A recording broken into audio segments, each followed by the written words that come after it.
All right, Shalom.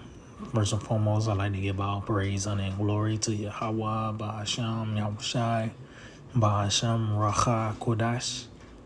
I'd like to give double honors to the apostles and elders of Great Millstone.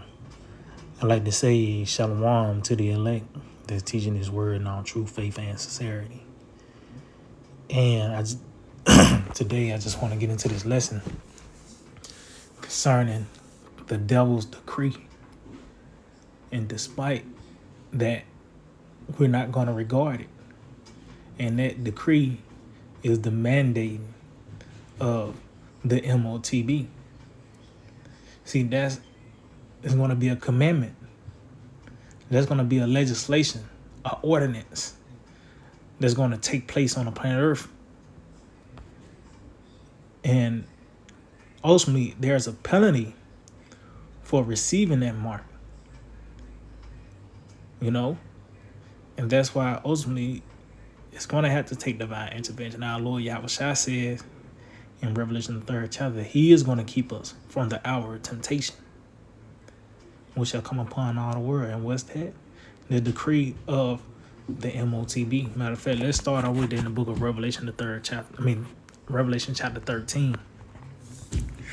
In verse 16, it reads, "And He calls of all, both small and great, rich and poor, free and bond, to receive a mark in their right hand or in their foreheads." So this is concerning the mandating of that seal, to where the only way you're going to continue in this society, for you to, for your everyday activities to continue, for you to get back and forth to work, or, to have a roof over your head, ultimately it's going to have to come to you having that mark. And as you can see, that word causal is there, which when you go into the word causal, it goes into an ordinance, a decree. And this is going to be a snare to many in the time to come, because you have these, especially like these Christians, especially the so-called black Christian church, a fucking joke. This is one of those scriptures they're going to use to lure the people in concerning this mandate. Let's see. Yep. This is Romans 13:1. "Let every soul be subject unto the higher powers, for there is no power but of the Most High. The powers that be are ordained of the Most High." So of course, we are subject unto the higher powers, which Lord, that power that the Lord have ordained was Esau in his time. So of course you gotta abide by this man's society. The laws. You gotta stop by the stop sign, red light.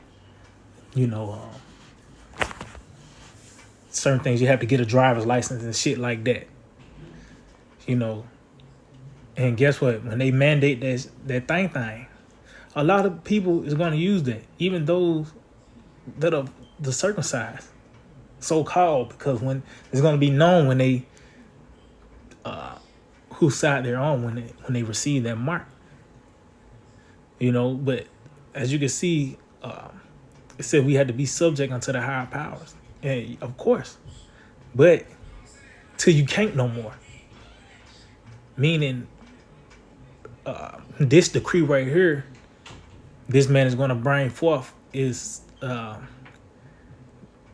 like the line being drawn in the sand. We're not going to be able to, follow that, because ultimately that's going to lead to death, man. When you read Revelation the 14th chapter. So, the line is being drawn in the sand now. Matter of fact, let's get something real quick, because this separation from this society, this devil, it begins now, but it's going to only increase. Of course, we separated from the philosophies and ideologies. Christmas is an abomination unto us. Easter is as a menstruous cloth. But that separation is going to continue from us not even being in this system. Motherfucker can't find your name in the system now. Why? Because you don't have that C here. So this is on Isaiah 10 and 21. Verse 20, so like it says, and it shall come to pass in that day that the remnant of Israel, so as you can see, this is prophecy concerning the elect, and such as are escaped of the house of Jacob. And also, that's another word that's associated with the elect. You know, escape. You hear about deliverance, peace, faith. That's concerning the elect.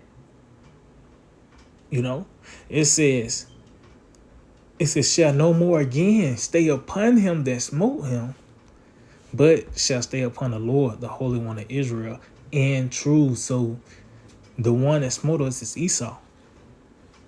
So we're no more staying upon this devil. We're cleaving to Yahushua. Say in truth, because that's where it begins. By the renewing of our minds. What's that in the book of Romans, the 12th chapter? Matter of fact, let's get that.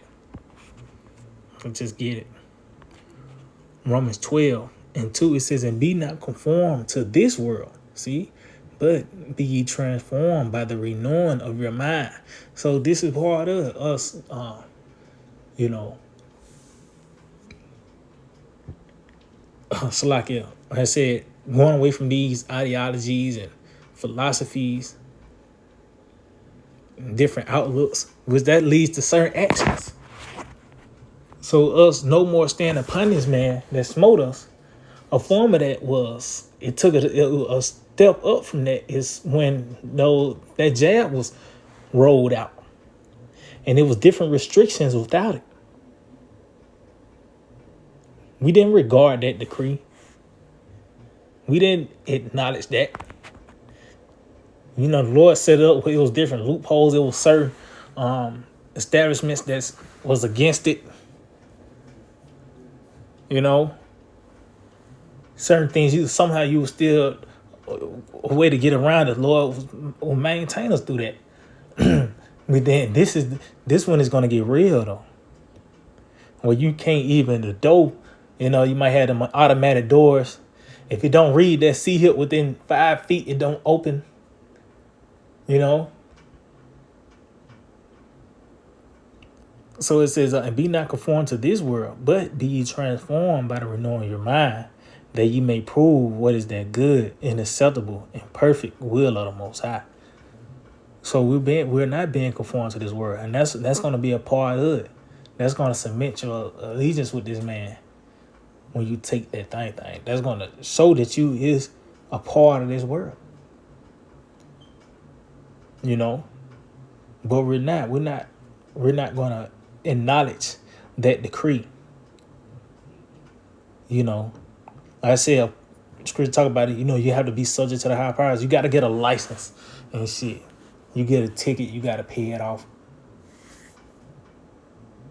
You know, or whatever. You can't do 100 in a 45. Or you know. But concerning this, the only way to continue in this society is to get that thing for you to live. Fuck that. What's that in the book of St. Matthew 10? Let's get that. St. Matthew 10 and verse 39, it reads, he that findeth his life shall lose it. And guess what? Also, that's going to play out in the hour of temptation during that time. You know, death is going to be at its height on all levels. You know, and that charagma is going to be perceived to be an outlet to many. But ultimately, you just sealed your fate of destruction. As I mentioned, Revelation the 14th chapter and the 9th verse. It says, he that findeth his life shall lose it, and he that loseth his life for my sake shall find it. And guess what? That process has already begun by us shedding out the old man. You know, the different aspirations and dreams we had has been casted off. But even it's going to intensify. You had to lose your job, man. Your family, whatever the case may be, whatever the walk the Lord have us in, you know, during that time. Because we all have a personal hour. Us saying fuck it, we didn't love our lives. Forsook our lives, we're going to find it. Why? Because going to be, we are in Yahweh Shai, man. Ultimately. So, matter of fact, let's end it off on this. Book of Daniel, the 3rd chapter, which the scripture says, what was written aforetime ran for our learning. Shows you that these things that was recorded in the scriptures, even though they actual events that took place on the earth, it was a prophetic overtone to it. So let's get this in the book of Daniel, the 3rd chapter, in verse 10. It says, and this is after they accused, they accused the Jews. So it says, thou, O king, and this is going back, this concerning Nebuchadnezzar bringing forth that decree when he made that statue, the image, that golden image. And it talks about how a herald,